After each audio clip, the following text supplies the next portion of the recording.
செய்தி கதம்பம்.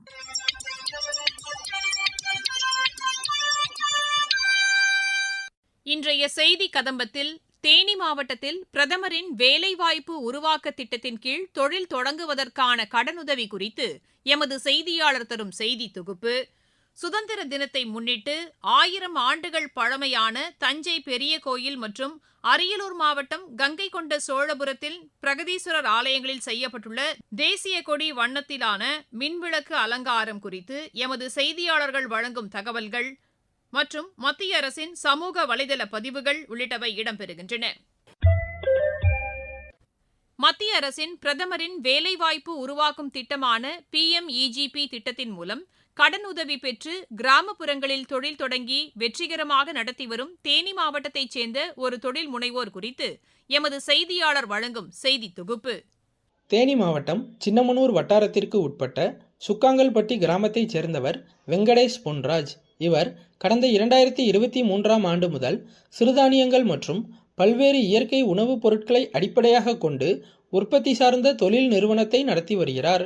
தொழில் தொடங்குவதற்காக மத்திய அரசின் பிரதம மந்திரி வேலைவாய்ப்பு உருவாக்கும் திட்டத்தின் கீழ் ரூபாய் 10 லட்சம் கடனுதவி பெற்று அதன் மூலம் தேவையான இயந்திரங்கள் மற்றும் உற்பத்தி பணிகளுக்கான வசதிகளை ஏற்படுத்தியுள்ளார். சிறுதானியங்களை மூலப்பொருளாக கொண்டு பல்வேறு வகையான உணவுப் பொருட்களை தயாரித்து வருகிறார். குறிப்பாக சிறுதானிய லட்டு, பிஸ்கட் உள்ளிட்ட ஸ்நாக்ஸ் வகைகள் மட்டுமின்றி பாதாம், பப்பாளி விதை, முந்திரி உள்ளிட்ட பல்வேறு இயற்கை உணவுப் பொருட்களை பயன்படுத்தி மதிப்பு கூட்டப்பட்ட உணவுப் பொருட்களை ஆரோக்கியமான முறையில் தயாரித்து அசத்துகிறார். தயாரிக்கப்படும் உணவுப் பொருட்களை பொதுமக்களுக்கு விற்பனை செய்து வருவதன் மூலம் தற்போது நல்ல வருமானம் கிடைத்து வருவதாக தெரிவிக்கும் வெங்கடேஷ், தனது தொழில் மூலம் கிராமப்புற பெண்களுக்கும் வேலைவாய்ப்பு கிடைத்து அவர்களின் வாழ்வாதாரமும் மேம்பட்டு வருவதாக கூறுகிறார். என்னோட பேர் வெங்கடேஷ் பொன்ராஜ். நான் சுக்காங்கல்பட்டி, தேனி மாவட்டம். KVKல ஒரு ட்ரைனிங் போய் அட்டன் பண்ணேன். அவங்க எனக்கு இந்த ஸ்கீமை பற்றி எனக்கு எக்ஸ்பிளைன் பண்ணாங்க. உணவு சார்ந்த தொழில் செய்யலாம் அப்படின்ற ஒரு எண்ணம் வந்தது. ஸோ அவங்க கைடன்ஸில் எனக்கு PMEGP லோனை பற்றி தெரிய வந்தது.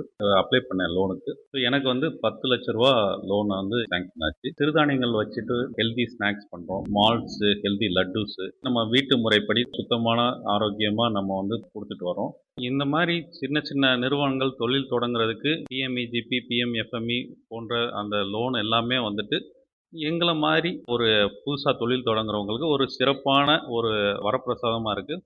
ஸோ இதன் மூலம் நாங்களும் சரி, இங்கே கிராமப்புற மக்கள் அவங்களுக்கும் சிறப்பான ஒரு வேலைவாய்ப்பை கொடுக்க முடியுது. அவங்களுடைய வாழ்வாதாரத்தையும் சிறப்பாக எங்களால் நடத்த முடியுது. இது தொழில் நடக்க நடக்க நம்ம லோனோட வட்டி, இன்ட்ரெஸ்ட் எல்லாத்தையுமே நம்ம சிறப்பாக செயல்பட்டு வர்றதுனால ஒரு பெரிய சுமையாகவும் இல்லை.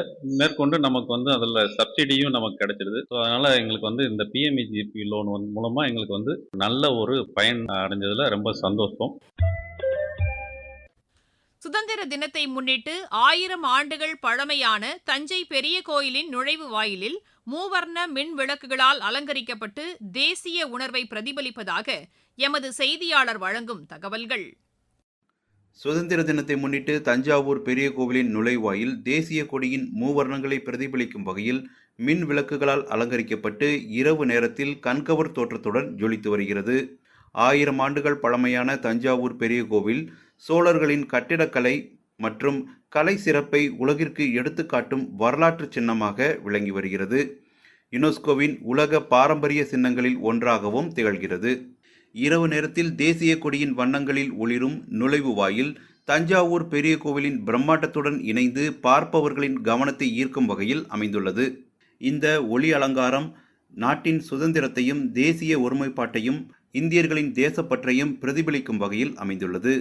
இதனிடையே சுதந்திர தினத்தை முன்னிட்டு மத்திய அரசின் ஹர் கர் திரங்கா எனப்படும் இல்லம்தோறும் மூவர்ண கொடி இயக்கமும் நாடு முழுவதும் நடைபெற்று வருகிறது. ஒருபுறம் இல்லம்தோறும் மூவர்ண கொடி ஏற்றப்பட்டு வரும் நிலையில் மறுபுறம் தஞ்சாவூர் பெரிய கோவிலும் மூவர்ண ஒளியில் ஜொலிப்பது சுதந்திர தின கொண்டாட்டத்திற்கு மேலும் சிறப்பு சேர்த்துள்ளது. வரலாற்றையும் கலாச்சார பெருமையையும் சுமந்து நிற்கும் தஞ்சாவூர் பெரிய கோவில் தேசிய கொடியின் வண்ணங்களில் ஒளிரும் காட்சி தஞ்சாவூர் மாவட்ட மக்களிடையே தேசப்பற்று மற்றும் பெருமித உணர்வை ஏற்படுத்தி வருகிறது. சுதந்திர தினத்தை முன்னிட்டு தஞ்சாவூர் பெரிய கோவிலில் காணப்படும் இந்த மூவர்ண ஒளி அலங்காரம் இல்லம்தோறும் மூவர்ண கொடி இயக்கமும் இந்தியாவின் சுதந்திர உணர்வையும் தேசிய ஒருமைப்பாட்டையும் வெளிப்படுத்தும் வகையில் அமைந்துள்ளன. இதேபோல் அரியலூர் மாவட்டத்தில் உலக புகழ்பெற்ற சுற்றுலா மற்றும் புராதன சின்னமான கங்கை கொண்ட சோழபுரம் பிரகதீஸ்வரர் ஆலயத்திலும் மூவண்ண மின் விளக்குகளால் அலங்கரிக்கப்பட்டு தேசிய உணர்வை பிரதிபலிப்பதாக எமது செய்தியாளர் வழங்கும் தகவல். இந்திய திருநாட்டின் 80வது சுதந்திர தினம் வரும் ஆகஸ்ட் 15ஆம் தேதி கோலாகலமாக கொண்டாடப்பட உள்ளது. இதனையொட்டி வரலாற்று சிறப்புமிக்க புராதன சின்னங்களில் மூவர்ண விளக்குகளால் அலங்கரிக்கப்பட்டு வருகிறது. இதன் ஒரு பகுதியாக அரியலூர் மாவட்டம் கங்கை கொண்ட சோழபுரத்தில் 1000 ஆண்டுகளுக்கு முன்பு சோழ பேரரசின் மாமன்னன் ராஜேந்திர சோழனால் கட்டப்பட்டு உலக புகழ்பெற்ற சுற்றுலா தலமாகவும் புராதன சின்னமாகவும் உள்ள பிரகதீஸ்வரர் ஆலயம் பொதுமக்களின் கண்களை கவரும் வகையில் ஹர் கர் திராங்கா இயக்கத்தின் கீழ் கோயில் கோபுரம் மற்றும் முகப்பு வாயில் மூவர்ண விளக்குகளால் அலங்கரிக்கப்பட்டு காட்சியளிக்கிறது. இதனை வாகன ஓட்டிகள் மற்றும் பொதுமக்கள் ஆச்சரியத்துடன் பார்த்து செல்கின்றனர்.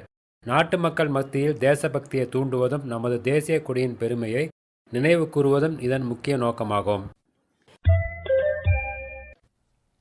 கிருஷ்ணகிரி மாவட்டத்தில் ஒரு மாத காலம் நடைபெற்ற 32வது அகில இந்திய மாங்கனி கண்காட்சி குறித்து எமது செய்தியாளர் தரும் செய்தி.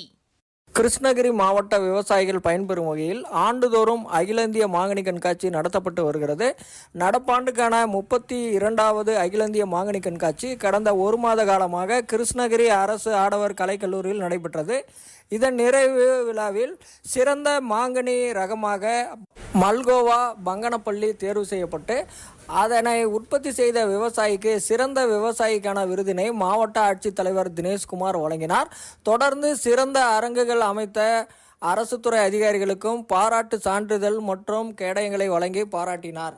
கடந்த ஒரு மாத காலமாக நடைபெற்ற கண்காட்சியில் விவசாயிகள் பயன்பெறும் வகையில் கருத்தரங்குகள், கால்நடைத்துறைக்கான மருத்துவ முகாம்கள், ஆரோக்கிய குழந்தைகளுக்கான பல்வேறு வகையான போட்டிகள் உள்ளிட்ட பல்வேறு அம்சங்களுடன் சுமார் 2 லட்சம் பயனாளிகள் இந்த கண்காட்சியினை கண்டு ரசித்ததாக மாவட்ட ஆட்சித்தலைவர் தெரிவித்தார். மத்திய அரசின் சமூக வலைதள பதிவுகள். நாட்டு மக்களின் மனதில் தேசப்பற்றை மேலோங்கச் செய்யும் வகையில் இல்லம்தோறும் தேசிய கொடி இயக்கம் முன்னெடுக்கப்பட்டுள்ளதாக மத்திய அமைச்சர் திரு அமித்ஷா வெளியிட்டுள்ள சமூக வலைதள பதிவில் தெரிவித்துள்ளார். சங்கீத நாடக அகாடமி விருது பெற்றவர்களுக்கு பாராட்டு தெரிவித்துக் கொள்வதாகவும் நாட்டின் கலாச்சார பாரம்பரியத்திற்கு அவர்கள் ஆற்றிய பங்களிப்புக்கு தலைவணங்குவதாகவும் மத்திய கலாச்சாரத்துறை அமைச்சர் திரு கஜேந்திர சிங் ஷெகாவத் வெளியிட்டுள்ள சமூக வலைதள பதிவில் தெரிவித்துள்ளார்.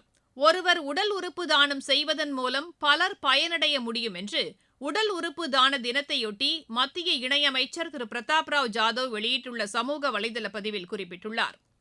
ஆரோக்கியமான வாழ்விற்கு சிறுதானியங்களை உணவில் சேர்த்துக் கொள்வது அவசியம் என்று மத்திய வேளாண் அமைச்சகத்தின் சமூக வலைதளத்தில் கூறப்பட்டுள்ளது.